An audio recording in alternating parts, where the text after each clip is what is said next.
Hey everyone, welcome back to Alpha Insights. I'm Tyler. And I'm Ryan. Great to be with you. And hey, if you have questions while you're listening, drop them at stockalpha.ai. All right, quick headline to kick things off. Two state-level moves overnight are getting traders' attention in the cannabis space. Tennessee rolled out a high-profile plan that links legalization to road funding. And Kentucky put forward a set of licensing fees for beverages and cannabinoid products. Yeah, that's a good point. These aren't just policy headlines. They could actually change who gets shelf space and how beverage makers price their drinks. Let's break Tennessee down first. The proposal would let adults 21 and older possess up to 60 grams of flower and grow up to 12 plants at home. It also sets up retail sales, but here's the kicker. Most of the tax money would go straight to transportation projects. They're calling it a pot for potholes style pitch. That funding angle is smart politics. Tie legalization to something voters see every day, better roads, and you get a broader coalition. For investors, the implication is twofold: new retail markets and a smoother political path that could speed up implementation timelines. Exactly. If that rollout actually happens faster because lawmakers sell it as infrastructure funding, we could see quicker licensing, quicker retail openings, and earlier revenue for multi-state operators and packaged goods companies. Now, Kentucky's move is different. It's not full adult legalization. It's more about clarifying the rule book. They proposed a 4% licensing fee on cannabis-infused beverages and alcoholic drinks sold to consumers, and a small wholesale fee for cannabinoid products of about 1.6 cents per milliliter. They also added new wholesale license categories for kratom and hemp-derived items. So, the real question here is, who ends up paying that fee? Will beverage makers absorb it to protect pricing, or will they pass it on to consumers? That affects margins, premium positioning, and even SKU choices. Right. A 4% licensing fee is not negligible for beverage players operating on tight margins. And the per milliliter charge creates a predictable cost line, which, to be fair, a lot of CFOs prefer over surprise fees. Interesting.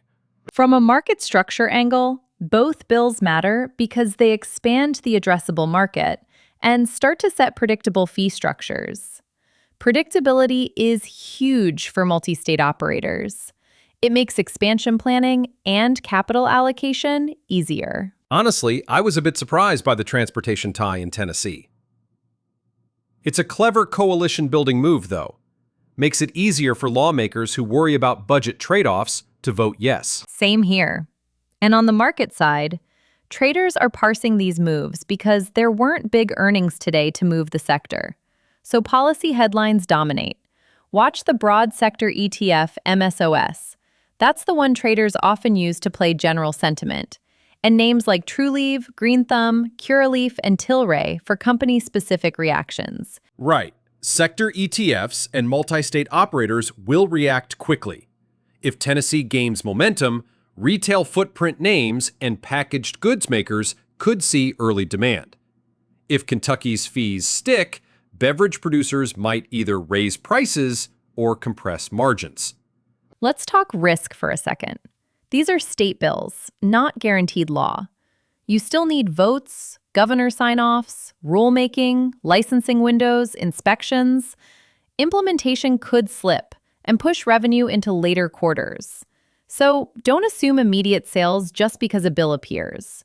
Right, and political pushback is real. Competing ballot initiatives, changes to tax structure negotiations, or a negative revenue estimate from a budget office could slow things down. So for investors, what's the playbook? Focus on companies with diversified distribution and flexible supply chains. Those names are best positioned to capture shelf space quickly and absorb short-term margin pressure if needed. And watch legislative calendars closely. Committee votes, governor comments, and administrative guidance.